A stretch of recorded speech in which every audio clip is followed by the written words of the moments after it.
What is shaping a human being? That's a question that's been thrown around for the entire history of mankind's existence, and there's a lot of different perspectives to cover and answer this question. And that's why I would like to talk about Shounen no Abyss, otherwise known as the Boys' Abyss. You see, this story tells us that humans can be shaped by their own environment. If you think what I'm going to talk about is pretentious, well, you're correct. Because this is the appeal of this story, and I think that's amazing. Simply because Shounen no Abyss is trying to tell us that the environment can steal individuals' right to choose and think how one should live. The story literally starts with our main character, Reiji Kurosi, trying to commit suicide with some random chick. So it's a nice introduction, right? And you may ask me, how does someone get to that point in their life? What drives people to kill themselves? And trust me, there's many reasons, but in this story, it's the place you live in, it's that atmosphere that you cannot fight. Which means that everyone in this story is destined to live the most miserable life possible. The story hasn't told us what is the name of the city our characters live in, so I will be referring to that place as a shithole. Because of this shithole, Reiji has no agency or control in his life. He's forced to pretend to be happy and put up a facade, constantly lie and pretend like he's okay, which means that Reiji Kurosi has no will of his own. He can't open up to anyone about his problems such as loneliness, and that's why Reiji is easy to manipulate, because the fantasy world that he wants to live in is so much better than the reality he is living in. So you could say they live in an abyss, and in the context of the story, abyss means that people are trapped in this indescribable feeling. It's as if people are chained and their destiny is decided ahead of them. This whole fatalistic outlook makes people lose hope in life altogether, because they have nothing going on for them.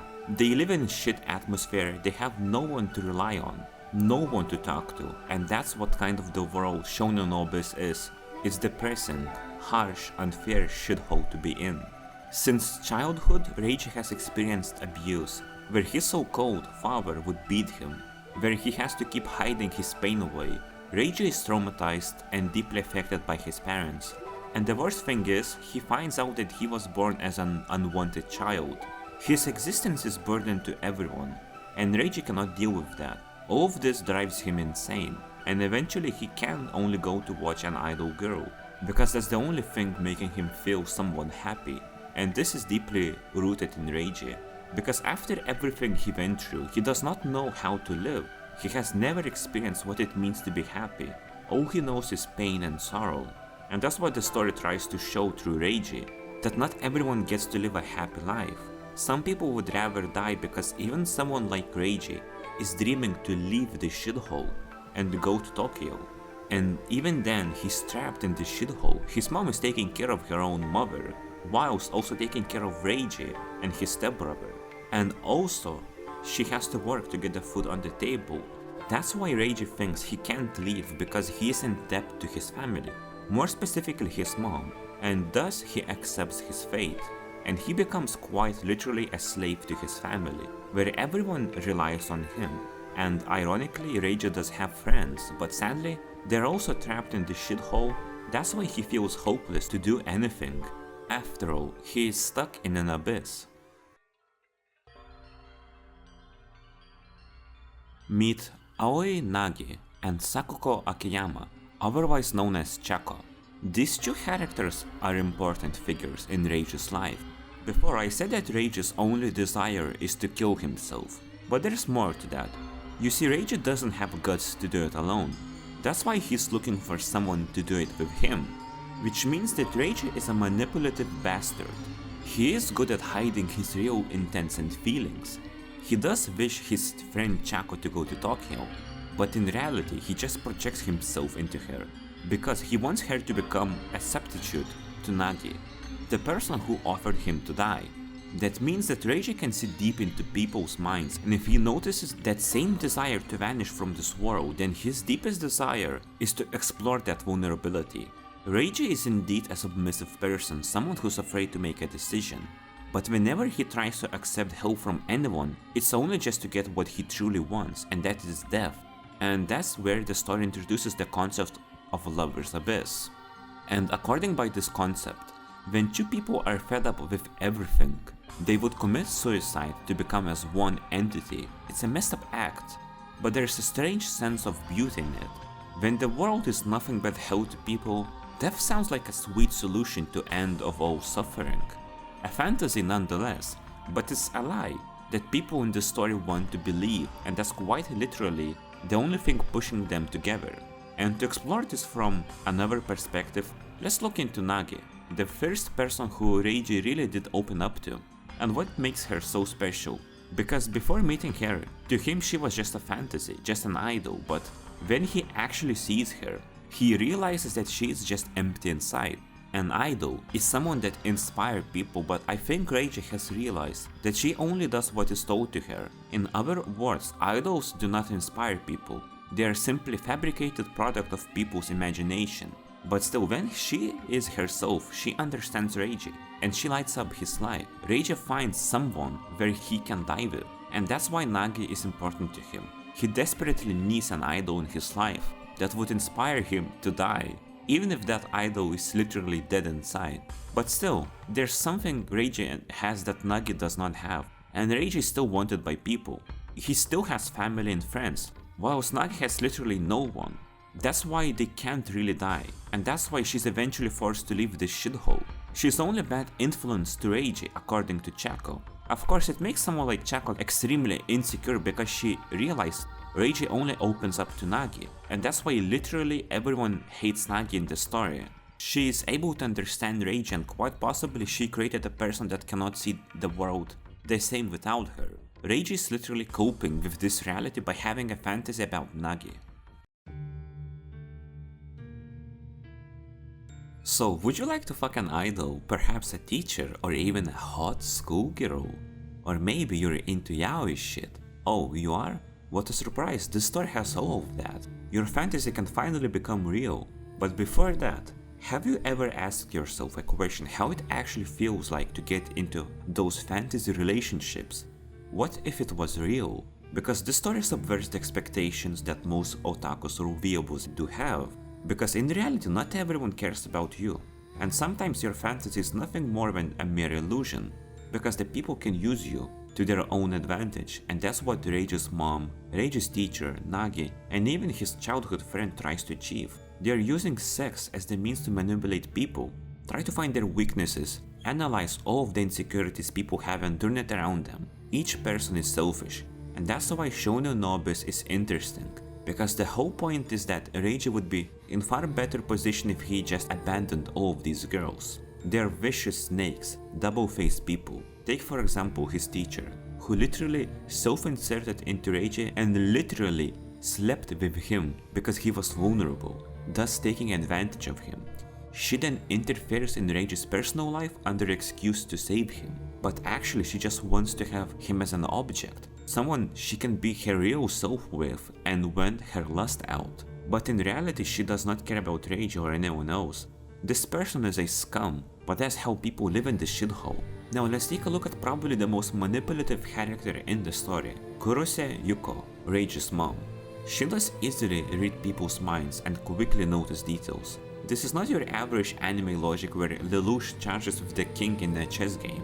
She knows exactly what you want, and she uses these desires in the most fucked up ways to win. For example, she manipulates Gen to protect Reiji. She knows that Gen likes her, and she plays a nice person just so he would become protective of her, all of which leads to Reiji's father's death. His father was a horrible person, but he died literally because Yuko manipulated a child to kill Reiji's father. That's something terrifying about Yuko, but also weirdly interesting. It's impossible to dislike her. It's very obvious that she's extremely selfish and will have her own way, but she knows that people like her, and she uses that to her advantage. She knows when to be silent and when to act. In fact, she's the sole reason why Reiji has grown up to be this naive person who is also dead inside. He did inherit her wits and being able to spectate the environment around him, but his mother effectively shut it down for him. She's the reason why Reiji doesn't think for himself, and that's exactly why she's both scary but admirable. She knows how to manipulate people on a whole different level compared to anyone in the cast. But even she is afraid of Nagi, because Nagi was successful in awakening the real Reiji that has been built up inside all of this time. That's right, Reiji Kurose has become a merciless person in the story. In other words, he's the Leviathan in the abyss. Throughout his whole life, Reiji has only known abuse, obedience, and listening to others without saying what he really thinks. He has endured violent and hostile people around him, and he never spoke out against them. So that means that Reiji has a lot of trauma and feelings built inside of him. He is afraid to share his real self to the real world. He doesn't vent at all, but his life is often ironic, because the people who wanted to help him were nothing else but people putting up facades and using Reiji's weakness to project into him. And he knows that. He understands that people are exploiting him. He probably inherited this from his mother, but he seems to understand everyone so well that he never says anything because he knows deep down what really is going on. But because he lost any will to live, he accepts this. And we see people like Gen who claim to love him also exploit him. And when all of this is being held inside, eventually Reiji will crack, and the monster deep inside him will finally show what he really is like, what he truly thinks. And I think this is brilliantly said by Reiji himself in chapter 88. Isn't it obvious? You slapped me, kicked me, made a gopher out of me for years. It's not just because of my family that I thought about wanting to die when Nagi invited me. I also wanted to be free of you, even if you think by telling me now, I'll be grateful to you. How could I thank you for all of that? This shows that deep down Reiji hates people. He hates this place with a burning rage that he cannot let out and must keep inside of him.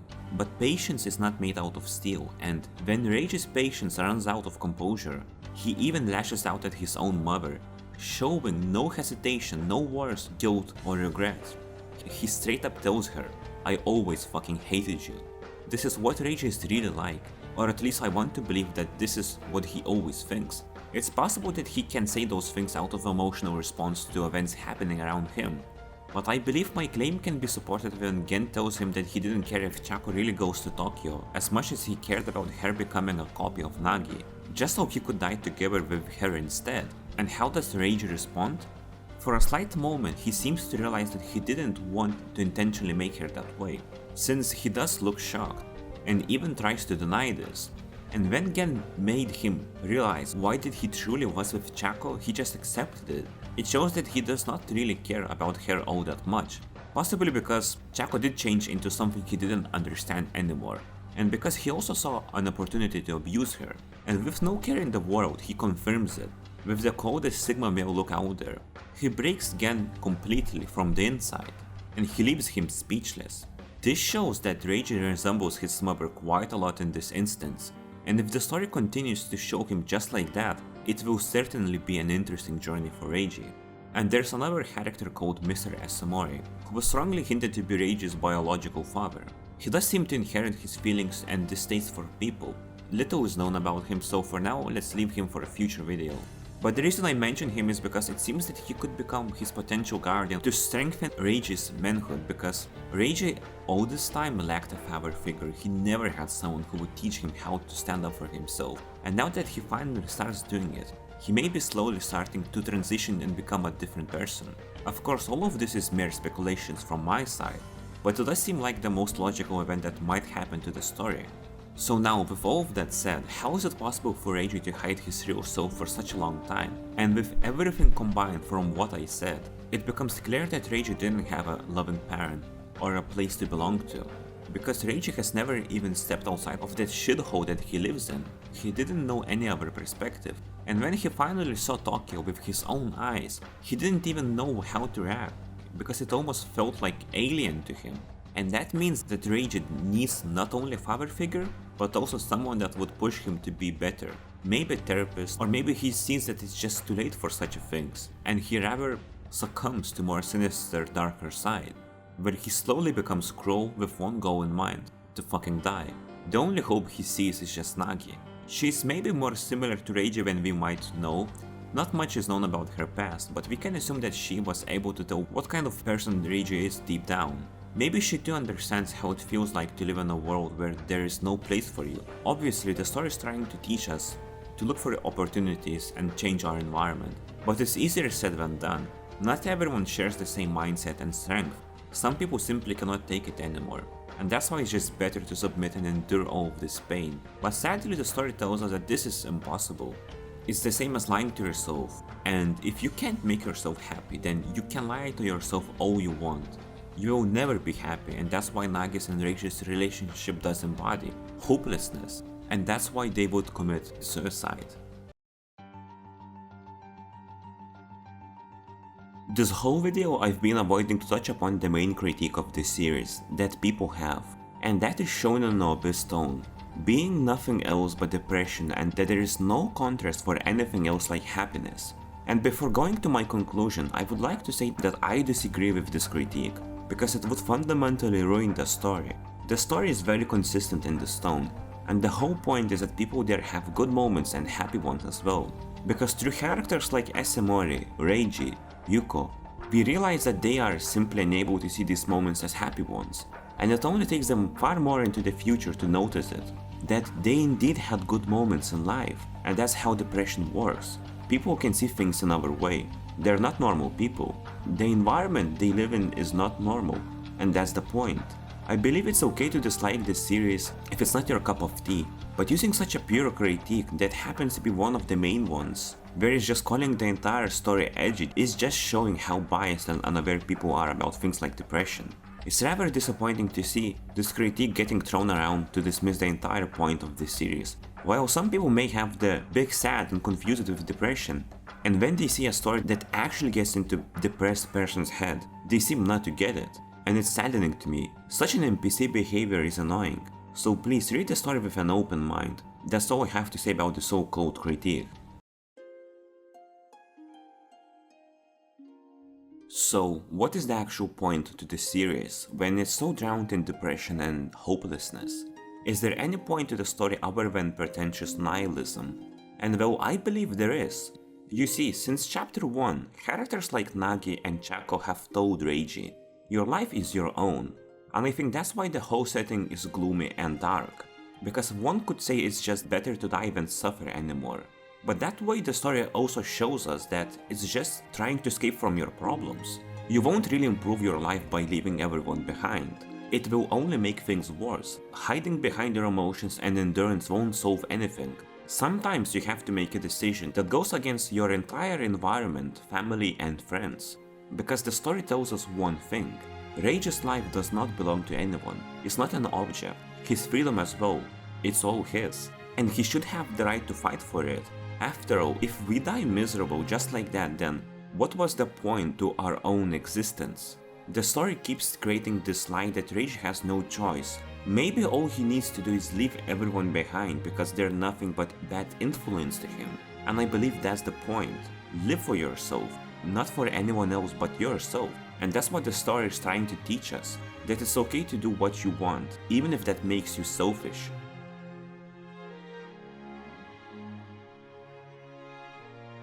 So thanks for watching. This video took me a long time to make. My apologies for delaying it so much. I'll try to be more consistent with my uploads. Maybe. On the side note, my future videos will be about Persona series and characters. Dr. Maruki and Kasumi are coming out, don't worry.